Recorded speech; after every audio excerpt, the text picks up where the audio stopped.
Jemaat yang diberkati Tuhan, sebelum kita masuk di dalam pelayanan firman Tuhan, saya ajak kita bangkit berdiri dan kita berdoa. Bapa di surga, terima kasih Tuhan untuk kesempatan pagi ini di hari Minggu ini Tuhan. Kami dapat bersekutu bersama-sama Tuhan, walaupun di rumah kami masing-masing. Saat ini Bapa, kami mohon ampuni kami, kudus sucikan kehidupan kami Tuhan Yesus, biar kami boleh masuk lebih jauh lagi di dalam hadirat-Mu. Bapa, bagi hamba-Mu yang saat ini Engkau utus menjadi saluran berkat firman Tuhan bagi jemaat-Mu, Engkau urapi hamba-Mu ini dengan kuat kuasa Roh-Mu yang kudus Tuhan, biar hamba-Mu dapat berkata-kata sesuai dengan kehendak-Mu. Ini doa kami Tuhan, berfirmanlah bagi kami siap mendengarkannya. Di dalam nama Yesus kami sudah berdoa. Haleluya. Amin. Jemaat dipersilakan duduk kembali. Pembacaan Alkitab kita pada hari Minggu ini terdapat di dalam Matius 16 ayat 13 sampai dengan 20. Matius 16 ayat 13 sampai dengan ayat 20 saya bacakan bagi jemaat sekalian. Ayat 13, setelah Yesus tiba di daerah Kaisarea Filipi, ia bertanya kepada murid-muridnya, kata orang, siapakah anak manusia itu? Jawab mereka, ada yang mengatakan Yohanes Pembaptis, ada juga yang mengatakan Elia, dan ada pula yang mengatakan Yeremia atau salah seorang dari para nabi. Lalu Yesus bertanya kepada mereka, tetapi apa katamu, siapakah aku ini? Maka jawab Simon Petrus, engkau adalah Mesias, anak Allah yang hidup. Kata Yesus kepadanya, berbahagialah engkau Simon bin Yunus, sebab bukan manusia yang menyatakan itu kepadamu, melainkan Bapa-Ku yang di surga. Dan aku pun berkata kepadamu, engkau adalah Petrus, dan di atas batu karang ini aku akan mendirikan jemaat-Ku, dan alam maut tidak akan menguasainya. Kepadamu akan kuberikan kunci kerajaan surga. Apa yang kau ikat di dunia ini akan terikat di surga, dan apa yang kau lepaskan di dunia ini akan terlepas di surga. Lalu Yesus melarang murid-muridnya supaya jangan memberitahukan kepada siapapun bahwa Ia Mesias. Demikianlah firman Tuhan. Berbahagialah kita yang sudah membaca, mendengarkan, dan bahkan akan melakukan firman Tuhan itu di dalam kehidupan kita setiap hari. Haleluya. Haleluya. Haleluya. Haleluya. Jemaat yang diberkati Tuhan, pembacaan Alkitab kita yang terdapat di dalam Matius 16 ayat 13 sampai 20 yang berjudul pengakuan Petrus. Sudah kita baca tadi bersama-sama, dan tema kita pada hari Minggu ini adalah Allah membarui gereja agar menjadi berkat bagi sesama. Sekali lagi, Allah membarui gereja agar menjadi berkat bagi sesama. Kita patut bersyukur karena saat ini banyak gedung gereja yang sudah dibangun, bahkan ada yang sementara dibangun. Mulai dari gereja-gereja yang besar dan megah sampai gereja-gereja yang sederhana yang ada di kampung-kampung terpencil, di daerah-daerah pedalaman. Dan saya sudah menyaksikan gereja-gereja yang ada di kampung-kampung, di pedalaman-pedalaman. Saya sudah melihat dengan mata kepala saya sendiri ketika kami ada di Riau, Pekanbaru. Saya sudah melihat betapa sederhananya gereja-gereja Tuhan yang dibangun oleh jemaat yang begitu rindu untuk berbakti bersama-sama di rumah Tuhan. Bahkan saya juga sudah melihat gereja-gereja yang sangat besar, yang sangat megah. Kita lihat di daerah kita sendiri, Sulawesi Utara, khususnya di Minahasa, gereja itu sangat-sangat megah, sangat-sangat bagus sekali. Bahkan kelihatannya mereka ingin membangun satu gereja, satu gedung gedung gereja itu dengan luar biasa, dengan begitu mereka buat sehingga mungkin ketika kita melihat bangunan gereja yang ada. Bahkan saya sudah melihat juga gereja yang ada di beberapa tempat di luar Indonesia. Gereja-gerejanya sangat bagus sekali, sangat mewah sekali. Bapak Ibu yang terkasih di dalam Tuhan, gedung gereja secara fisik adalah tempat berkumpulnya sekelompok jemaat Tuhan untuk berbakti dan beribadah kepada Tuhan. Gedung gereja adalah tempat di mana jemaat berkerinduan untuk menyenangkan hati Tuhan bersama-sama dengan sesama jemaatnya. Kumpulan jemaat inilah yang dimaksud Tuhan sebagai gerejanya, yaitu jemaat-jemaat atau pribadi-pribadi Kristen, pribadi-pribadi orang percaya. Itu yang dimaksud Tuhan sebagai gereja Tuhan. Tuhan tidak mengiringi rumah yang fana, yang hanya dapat bertahan dalam kurun waktu tertentu. Tetapi Dia ingin membangun rumah abadi yang dibangun di atas fondasi yang kuat dan teguh. Jemaat yang terkasih dalam Tuhan, jadi setiap gereja harus didirikan di atas pengorbanan Kristus di kayu salib dengan cucuran darah. Tanpa dasar yang kuat ini, gereja akan sia-sia dan tak berarti sama sekali. Gereja alias jemaat itu harus benar-benar menghargai curahan darah Kristus yang sudah bercucuran darah di atas kayu salib. Curahan darah Kristus yang telah menebus kita umat manusia. Jemaat yang diberkati Tuhan, gedung-gedung gereja secara prinsip harus didirikan di atas batu karang Kristus. Bila sebuah bangunan gedung gereja didirikan di atas motivasi lain, misalnya agar gedung gerejanya terlihat mewah, terlihat bagus, terlihat wah, itu sama saja kita hanya mencari nama. Itu sama saja dengan gereja kita hanya mencari nama bahwa bangunan gereja kita adalah yang paling wah, yang paling luar biasa dari gereja-gereja yang lain. Dan bahkan ketika gedung gereja itu dibangun dengan motivasi yang lain, itu sama saja dengan ketika kita melihat suatu gedung perkantoran atau gedung-gedung mall yang ada. Karena itu tidak dibangun berdasarkan firman Tuhan, berdasarkan batu karang yang teguh. Jemaat yang diberkati Tuhan, strategi Yesus untuk mendapatkan pengakuan jujur dari para murid dengan terlebih dahulu menanyakan pandangan mereka mengenai Yesus itu sendiri. Baru kemudian Yesus menanyakan pandangan atau pengenalan murid secara pribadi.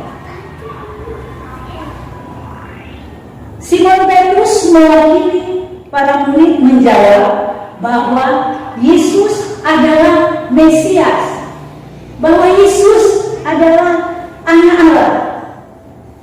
Yesus menyebut Simon Petrus berbahagia, bukan karena kemampuannya menjawab tepat, melainkan karena Petrus telah mendapat anugerah Allah Bapa. Jemaat yang diberkati Tuhan, sebuah pernyataan dari Yesus.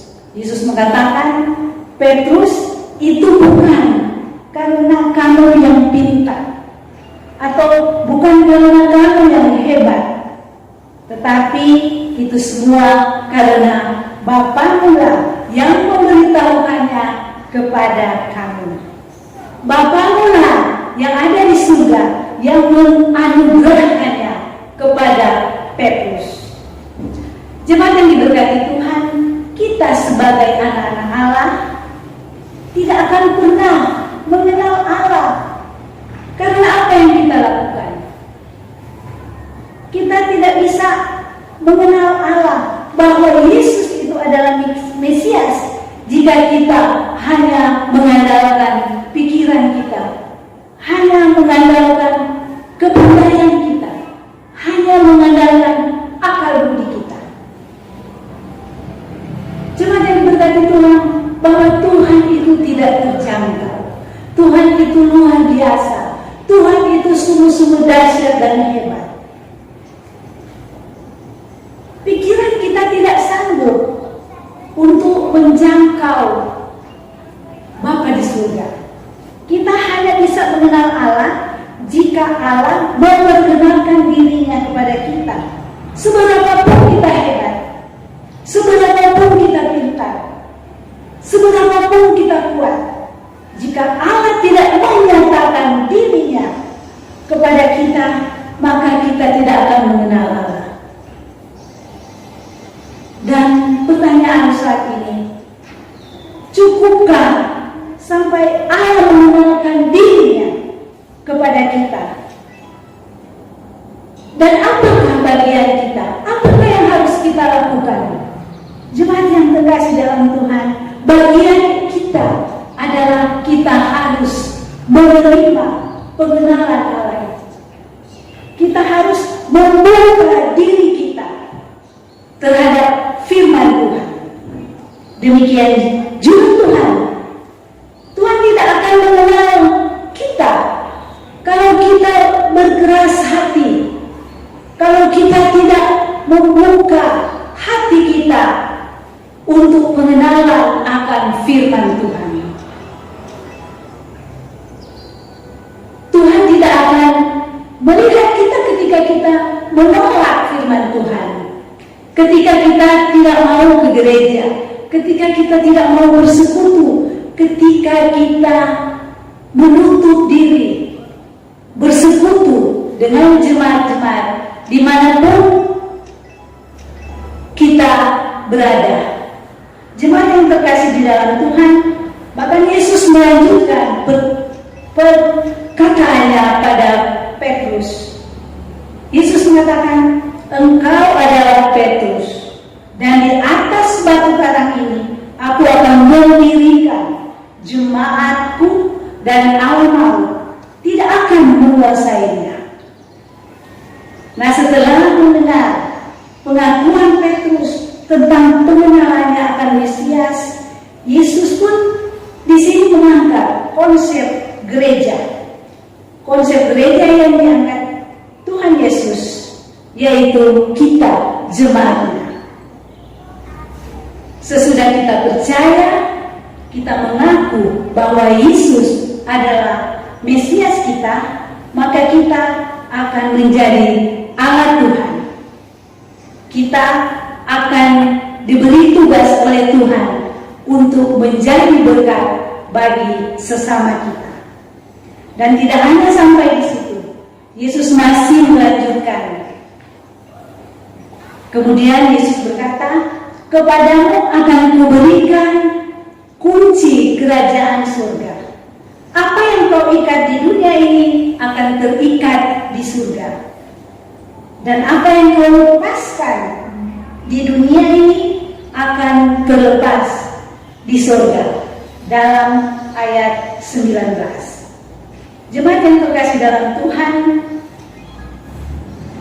karena Petrus, maka engkau akan menjadi saksiku. Itu kata Tuhan. Engkau memegang Sehingga apa yang kau ikat di dunia akan terikat di surga. Apa yang kau lepaskan di dunia akan terlepas di surga. Bagaimana dengan kita yang sudah menerima Kristus dan menjadi bagian di dalam gereja, yang menjadi bagian di dalam satu persekutuan? Sudahkah kita menyaksikan Kristus di dalam kehidupan kita setiap hari? Apakah bukti bahwa kita sudah mengenal Yesus sebagai juru selamat kita? Jemaat yang terkasih, kita harus bijak untuk menyaksikan Yesus sebagai juru selamat kita. Karena kita adalah sebuah gereja Tuhan. Kita adalah saksi Kristus. Kita harus mengenal dengan benar akan Mesias.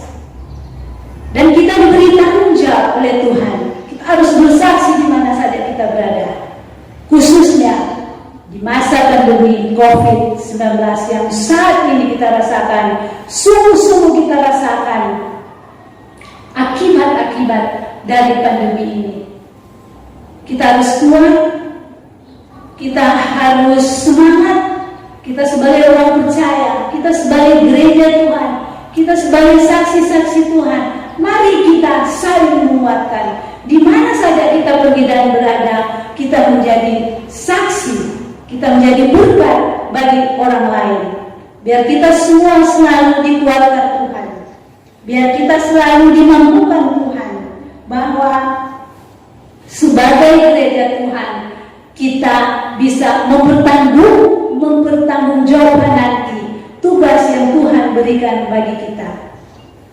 Jemaat yang terkasih di dalam Tuhan, bergaul akrab dengan Yesus harus sungguh-sungguh dan mendalam.